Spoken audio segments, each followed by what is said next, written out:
அலைக்கும் ஃப்ரெண்ட்ஸ். இன்றைக்கி நான் உங்களுக்கு பிரிஞ்சல் டெவல் எப்படி செய்கிறேன்னு காட்ட போகிறேன். வீடியோ ஸ்கிப் பண்ணாமல் பாருங்கள். இதுக்கு தேவையான பிரிஞ்சல் நான் இதை சின்னதாக வாஷ் பண்ணி சின்னதாக கட் பண்ணி மஞ்சளும் சோல்ட்டும் கலந்த வாட்டரில் மிக்ஸ் பண்ணி வச்சுக்கிறேன். அடுத்தது ஒரு மீடியம் சைஸ் டொமாட்டோ ஒன்றும் 2 க்ரீன் சில்லியும் கட் பண்ணிக்கிறேன். மற்றது 2 பெரிய பிக் ஆனியன் 2 வேணும், அதையும் நான் கட் பண்ணி வச்சுக்கிறேன்.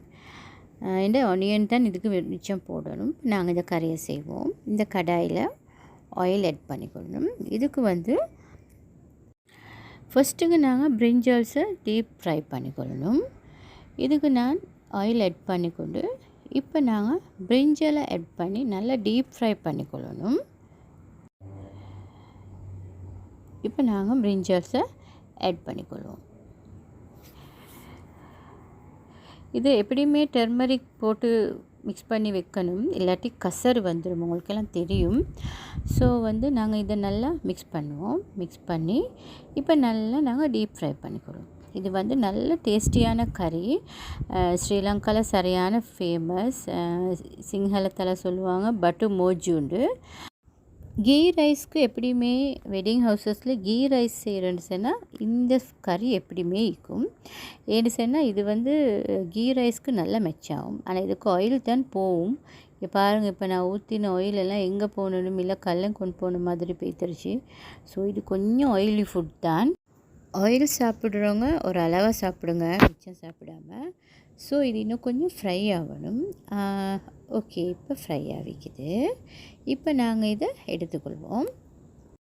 இந்த மாதிரி ஃபுட் செய்யப்போக்குள்ள நாங்கள் வீட்டில் செஞ்சால் அதில் எந்த எஃபெக்டும் இல்லைன்னா நாங்கள் ஃப்ரெஷ் ஆயில் தானே ஊற்றுவோம், பழைய ஆயில் ஊற்ற மாட்டோம் தானே.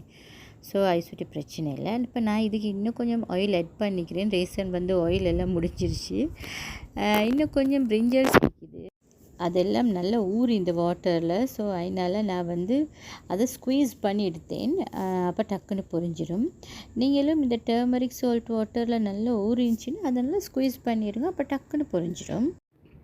இதையும் நாங்கள் நல்லா ஃப்ரை பண்ணிக்கொள்வோம். சரியா? விஷயம் என்னன்னு சொன்னால் இது நல்லா ஃப்ரை ஆகினா தான் டேஸ்ட். இப்போ இன்னொரு கடாய் எடுத்து அதுக்கு நான் கொஞ்சமாக தான் ஆயில் ஆட் பண்ணேன். ஏன்னா இப்போ எல்லாத்துலேயும் ஆயிலுக்கு தானே ஃப்ரை பண்ண, எல்லாத்துலேயுமே ஆயில் தான். ஸோ இதுக்கு லைட்டாக ஆயில் ஆட் பண்ணிக்கிறேன். ஆட் பண்ணிட்டு கறி லீவ்ஸ் மட்டும்தான் போட்டு, இதுக்கு ஜிஞ்சர் கார்லிக் பேஸ்ட் எதுவுமே தேவையில்லை. போட்டுட்டு நெக்ஸ்ட் நான் ஆனியனை ஆட் பண்ணிக்கிறேன். ஆனியன் நான் பெரிய ஆனியன் 2 கட் பண்ணி வச்சுருந்தேன். ஸோ அதை நான் ஆட் பண்ணிக்கிறேன். நெக்ஸ்ட் டொமாட்டோவையும் க்ரீன் சில்லியும் நான் ஆட் பண்ணிக்கிறேன்.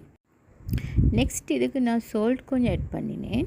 இப்போ சால்ட்டையும் ஆட் பண்ணி அதுக்கப்புறம் டர்மரிக் மஞ்சத்தூளையும் ஆட் பண்ணிக்கிறேன். மஞ்சத்தூள் ஆட் பண்ணுற எதுக்குன்னு தெரியாமலே நாங்கள் ஆட் பண்ணி குடிக்கிறோம். நாங்கள் நினச்சி குடிக்கிறோம் கலருக்கு மட்டும் இல்லை, அது நல்ல ஒரு கிருமி நாசினி. ஸோ அதுக்காக வேண்டி தான் மிச்சம் ஆட் பண்ணுறேன்.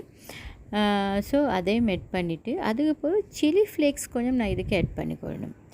ஏன்னு சொன்னால் இதுக்கு சில்லி பவுடர் போடப்படா, இதுக்கு சில்லி ஃப்ளேக்ஸ் தான் போடணும். ஒரு 1½ ஸ்பூன் போல் போட்டு அதையும் நல்லா மிக்ஸ் பண்ணிக்கொள்கிறேன். இப்போ இதை மிக்ஸ் பண்ணி லிட்டால் கவர் பண்ணி ஒரு 5 மினிட்ஸ் மட்டுக்கு நல்லா வதங்க விடணும். இப்போ இதை நல்லா மிக்ஸ் பண்ணிவிட்டு லிட்டால் க்ளோஸ் பண்ணி நாங்கள் கொஞ்சம் ஒரு 5 மினிட்ஸ் மட்டுக்கு வேகப்படுவோம். இப்போ நல்லா இந்த ஆனியன் எல்லாம் நல்லா வதங்கிக்கி, இந்த பாருங்கள் உங்களுக்கு விளங்கும், நல்லா வதங்கிக்குது.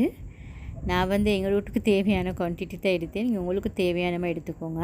இப்போ நான் இதுக்கு பிரிஞ்சலை ஆட் பண்ணுறேன். நான் அளவான பிரிஞ்சல் 2 எடுத்துக்கிறேன். ஒருத்தொட வீட்டில் நிறைய ஆட்கள் இருந்தால் அதுக்கேற்ற மாதிரி எடுங்க, இல்லாட்டி ஒரு 4 பேர்த்துக்கு திங்கிறதுக்கு இது நல்லாவே போதும். ஸோ இது இப்போ நல்லா நாங்கள் மிக்ஸ் பண்ணணும். மிக்ஸ் பண்ணி மறுபடியும் லிட்டால் க்ளோஸ் பண்ணி ஒரு 2 மினிட்ஸ் இல்லாட்டி 3 மினிட்ஸ் வச்சா ஓகே. அப்போ எங்களோட கறி ரெடி ஆகிடும். இப்போ சரி, இப்போ நாங்கள் இன்னொரு 2-3 மினிட்ஸ் மட்டுக்கு வச்சு கவர் பண்ணி வச்சுவோம். இந்த கறி நல்லா டேஸ்ட் ஆகிக்கும். இப்போ பாருங்கள், இப்போ இந்த கறி ரெடி ஆகிடுச்சு. பாருங்கள் எப்படிக்குன்னு நல்லா இந்த டேஸ்டியாக வந்திக்கும். இப்போ நாங்கள் இதை சர்வ் பண்ணிக்கொள்வோம். பாருங்கள் இப்படி வந்திருக்குது. இது இப்படி கலர் ஒன்றுக்கு தான் வரும். உண்மைக்குமே இதை வெட்டிங் ஹவுசஸ் சூஸ் பண்ணுறதுக்கு ரீசனும் இதோட இந்த பசந்தைக்கும் நான் நினைக்கிறேன். இதோட கலர்ஃபுல் தன்மைக்கும் வெட்டிங் ஹவுசஸில் ஃபஸ்ட்டுக்கு இதை சூஸ் பண்ணுறதுக்கு ரீசன் இதோட கலர்ஃபுல் மாதிரியே தான் இதோட டேஸ்ட்டையும் சூப்பரான டேஸ்ட் ஆகிக்கும். நீங்கள் ஒரு தடவை செஞ்சு தின்னு பாருங்கள். ஸ்ரீலங்காலண்டா இதை தின்னாத ஆட்கள் வைக்க மாட்டாங்க, அவ்வளோ ஃபேமஸ். ஸோ அதுதான் நானும் இதை உங்களுக்கு செஞ்சு காட்ட நினச்சேன். இப்போ பாருங்கள் இந்த கறி ரெடியாகிடுச்சு. இந்த ரெசிபி உங்களுக்கு பிடிச்சிருந்தா லைக் ஒன்று பண்ணுங்கள்.